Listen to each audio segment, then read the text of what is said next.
Akcija ir kviečiu pratęsti komunikacijos organizacijoje klausimą nagrinėjimą. Kviečiu Liną Tamutienę su pranešimu komunikacijos vaidmuo aukštojo mokslo institucijos kokybės vadybos sistemoje.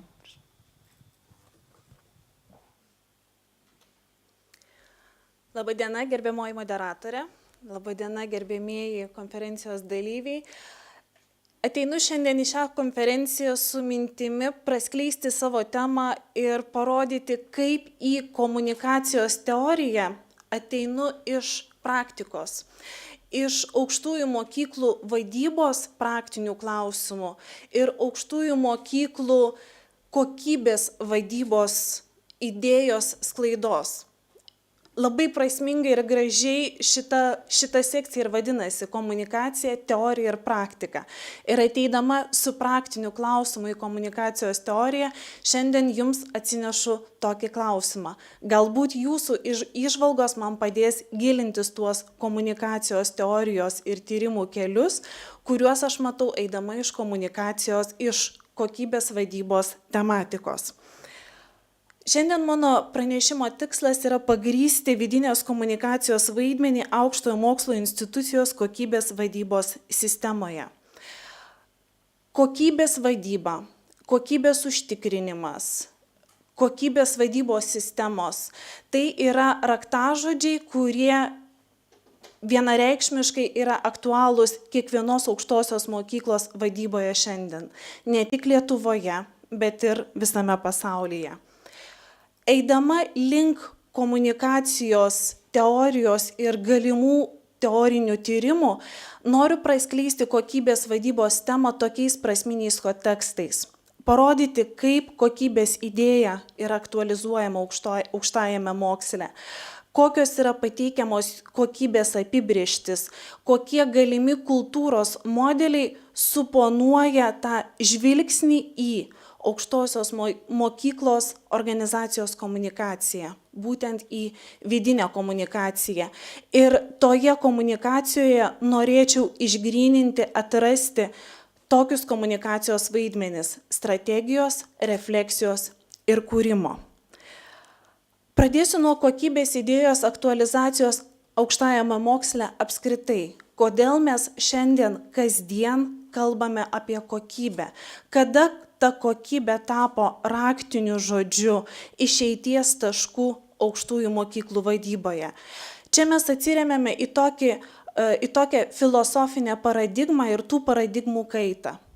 Tuomet, kai aukštasis mokslas buvo elitinis, išskirtinis, tuomet, mokslininkai sako, kokybė buvo tiesiog privaloma kaip aukštosios mokyklos vertybė a priori, be jokių kitokių galimybių, be jokių kitokių variantų.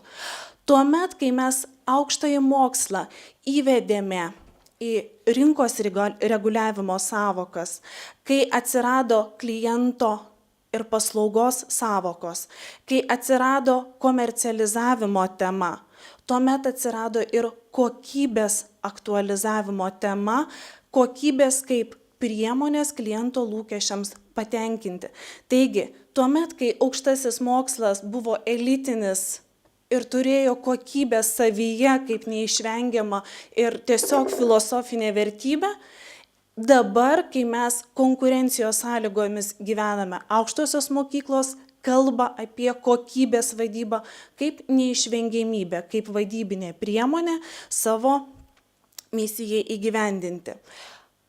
Lietuva nėra išskirtinė kokybės temos klausimais arba specifinė šalis. Kokybės tema Lietuvoje plėtojama lygia greta su procesais vykstančiais Europoje ir plačiau pasaulyje. Mokslininkai, kalbėdami apie kokybės idėjos aktualizaciją aukštosiose mokyklose, tos idėjos raidą analizuoja per aukštųjų mokyklų išgyvenamus pokyčius. Labai apibendrintai, labai sąlygiškai bandau tuos pokyčius suskirstyti į tokias 3 didesnės grupės. Kas sąlygoja aukštųjų mokyklų pokyčius? Europoje vykstantis procesai, Europos aukštojo mokslo erdvė, Bolonijos procesas ir tame procese atsirandantis aukštųjų mokyklų veiklą reglamentuojantis dokumentai. Aukštojo mokslo struktūros, kokybės vertinimo sistemos, akreditacijos procesai, tai, ką išgyvena tiek Lietuvos, tiek pasaulio aukštosios mokyklos. Aplinka bendraja prasme, tai, kas apima demografinės tendencijas, socialinės, kultūrinės aplinkos veiksnius, didėjantį konkurenciją. Ir trečias toks dėmuo galėtų būti tai, kas įvedama nacionalinėme kontekste kaip reforma. Reformos, aukštasis mokslas nuolat reformuojamas, vienokia ar kitokia kryptimi pakreipiamas, nukreipiamas ir visi tie veiksniai atneša savo indėlį tiek į aukštųjų mokyklų vadybą, tiek į kokybės užtikrinimo procesus. Kai einame nuo kokybės į kokybės vadybą ir kokybės vadybos sistemą, norisi pirmiausia susitarti dėl sąvokų. Ar ne toks išeities taškas, tai susitarkime, kas toji kokybė yra. Ir to susitarimo tiek mokslinėme, teorinėme lygmenyje, tiek praktinėme lygmenyje šiai dienai mes atrasti negalime. Kokybė yra viena iš sunkiausiai apibrėžiamų sąvokų apskritai. Buzzword ar kaip tik norėtumėm pavadinti, taip tai yra sunkiai apibrėžiama, sudėtingai kategorizuojama sąvoka. Pateikiu keletą pavyzdžių, tik tai keletą iš gausybės. Neišaiškinta, abstrakti, įvairiai interpretuojama, multidimensinė, daugiamatė, daugiaprasmė. Tokius sąvokos įvardymus galime rasti teorinėje literatūroje. Lygiai taip pat mokslininkai bando remtis įvairiomis metaforomis, kalbėdami apie kokybę aukštajame moksle. Judantis taikinys, chameleonas. Tos metaforos turi savyje tą semą keitimosi. Šiandien apibrėžiam kokybę vienaip, susitarėm dėl jos sampratos vienaip, kitą dieną, kitoje aplinkoje, atsižvelgiant į naujus pokyčius ir veiksnius, ją reikės apibrėžti ir tartis dėl jos sampratos iš naujo. Raktažodis, langas, šitos metaforos taip pat nurodo tokią semą, kad kažkas kita, ką mes atrakiname ir ką dar įžvelgiame per kokybę. Kokybės apibrėžimų yra labai daug. Vienas iš galimų prieėjimų prie kokybės apibrėžčių, tai yra pabandymas tiesiog sudėlioti visus apibrėžimus į keletą tokių schemų. Kaip galime suprasti kokybę? Kokybė kaip išskirtinumas. Tai yra aukšti akademiniai pasiekimai ir tam tikri standartai. Kokybė kaip tobulumas, kaip nulis klaidų, klaidų nedarimas. Kaip atitikimas tikslą. Ar tai mes kalbėsim apie kliento suformuotą tikslą, ar mes kalbėsim apie organizaciją, instituciją ir jos misijos atspindėjimą. Kokybė kaip atskaitingumas, jeigu mes kalbam apie ekonominę grąžą, apie investicijų pateisinimą, apie viešųjų paslaugų teikėjų atskaitomybę finansuotojams. Galime kalbėti apie kokybę kaip keitimąsi per patirtį, per procesą, per dalyvių įvairias interpretacijas ir naujas patirtis. Kalbant apie kokybės vadybą aukštajame moksle, būtina išsiskirti lygmenis, kuriuose analizuojame tą kokybės idėjos sklaidą. Jau mano vienas minėtas lygmuo tai yra politinis lygmuo.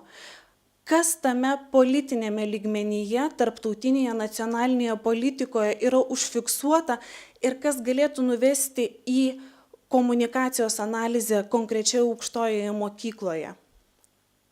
Galima pastebėti tokį leitmotyvą. Kokybė tai yra kūrimas, mokslo erdvės kūrimas, sampratos kūrimas tiek politinėme, tiek institucijos lygmenyje. Kokybė tai yra vertybinis kultūros, nacionalinės organizacijos kultūros dalis.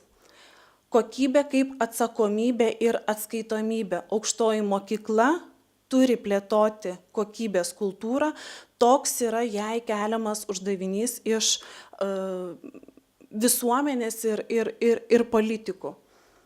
Kitas kokybės sampratos lygmuo tai yra institucinis lygmuo. Kaip aukštojoje mokykloje koordinuojami veiksmai siekiant sistemingo poveikio, kaip ta kokybės kultūra yra plėtojama kaip bendras įsipareigojimas kokybei. Ir trečias lygmuo - individų ir personalo lygmuo. Kaip kokybės samprata yra reflektuojama, kaip kalbamasi aukštojoje mokykloje apie kokybę. Šitas lygmuo komunikacijos teorijos darbuose labiausiai yra analizuotas, kaip personalas įsitraukia į kokybės procesus, kaip oficiali retorika ir personalo patirtis atitinka arba netitinka. Tai yra šiandieninių aktualijų tyrimų aktualijų tema. Taigi, apžvelgus literatūrą tokiu skėtiniu, tokia umbrella review, skėtinė prieiga, kaip skėti pateikiant apžvalgą, aš remiuosi įvairių mokslų krypčių tyrimais, tiek edukologų, tiek sociologų, tiek vadybos mokslų tyrimais, ieškodama prieigos, o kokie tie prasminiai kontekstai atveda kokybės vadybos tyrimus ir kokybės vadybos problematiką į komunikacijos mokslus. Taigi tas išeities taškas ir yra toks. Kokybė yra daugiamatė įvairius aspektus apimanti sąvoka, kuri ne tik negali, bet ir neturėtų būti tiksliai apibriešta. Kokybės samprata kuriama aukštojoje mokykloje per jos narių, akademinio personalo bendrą susitarimą, įsitraukimą, suvokimą, bendras veiklas. Kokybės samprata kontekstualizuojama konkrečioje aukštojoje mokykloje per jos organizacijos kultūrą. Tokie prasminiai kontekstai teorinėje analizėje, teorinėje kokybės vadybos analizėje mane atveda į komunikacijos teoriją. Ir mano tikslas jau yra per organizacijos komunikacijos procesų analizę analizuoti, žiūrėti, kaip kuriama, skleidžiama, diskutuojama kokybės samprata konkrečioje institucijoje. Teorinis modelis pateikiamas gali būti toks. Komunikacija sujungia struktūrinius elementus, tai, ką mes vadiname kokybės vadybos sistema, instrumentais, taisyklėmis, sujungia įgalinančius faktorius. Tai yra kompetencijas, įsipareigojimus, žinias ir kultūros veiksnius, vertybės, istorijos simbolius į vieną prasmingą visumą. Per šitokią prieigą bandau išgryninti komunikacijos vaidmenis. Komunikacija kaip strategija, komunikacija kaip refleksija ir komunikacija kaip kūrimas. Ir keliu tokius klausimus, kurie turėtų padėti pagrįsti vidinės komunikacijos vaidmenį. Kaip aukštojoje mokykloje darbuotojai traukiami į kokybės vadybos procesus? Kaip įprasminama darbuotojų patirtis ir nukreipiama į aukštojo mokslo institucijos tikslus? Kaip kuriama ir tarp personalo pasidalijama kokybės samprata? Tokie vidinės komunikacijos vaidmenų apibrėžimai taps mano tolimesnių tyrimų išeities tašku. O šiandien pristatydama tą priėjimą nuo kokybės vadybos sistemų iki komunikacijos teorijos dalykų, noriu teirautis ir jūsų. Kaip jums atrodytų tas priėjimas, kokios būtų jūsų įžvalgos ir patirtis, nes dar kartą pasikartosiu, kokybės sampratą ir supratimą kiekvienas iš mūsų turime savo. Dėkuoju už pristatymą ir kviečiu atsiliepti į gerbiamos prelegentės kvietimą. Aš galbūt pati tą efektyviausia šiandien. Jeigu galima, pasinaudosiu progą. Gerbiama Lina, žvėriško darbo ėmėtės, jeigu galima tai pasakyti. Iš tikrųjų, aš nežinau, kaip jūs ten pabaigsit. Viso tai atrodo labai gražiai, bet man toks klausimas, nežinau, man šiandien tokie pašaliniai klausimai, kaip iš gatvės gaunasi kažkodėl. Sakykit, ar jums netrodo paradoksali komunikacija ta, kad buvo netgi jūsų skaidrėse, kad mūsų gerbiama švietimo ministerija apipila mus raštais, jūs žinote dalyką, gerinkit kokybę, darykit kokybę, bet kokybės sampratos tai nėra. Tai ką jie turi omeny, kaip jie gali sakyti gerinti kokybę, jeigu patys nežino, kas tas yra, nieks nežino, mokslininkai nežino iki galo.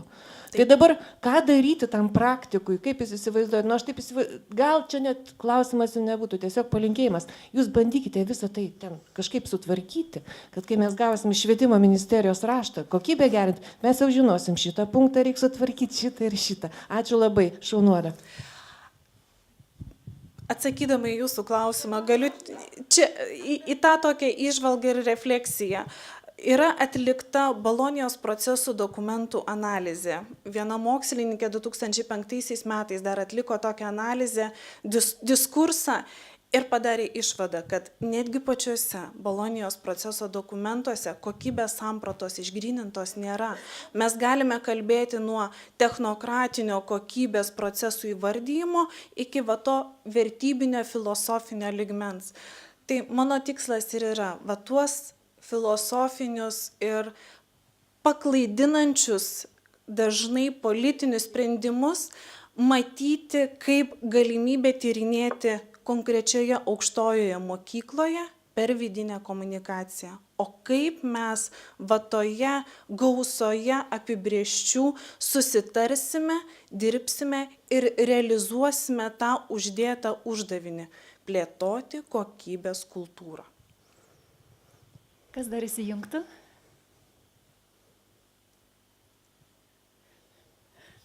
Nebėra toliau norinčiai įsijungti. Labai ačiū už pristatymą.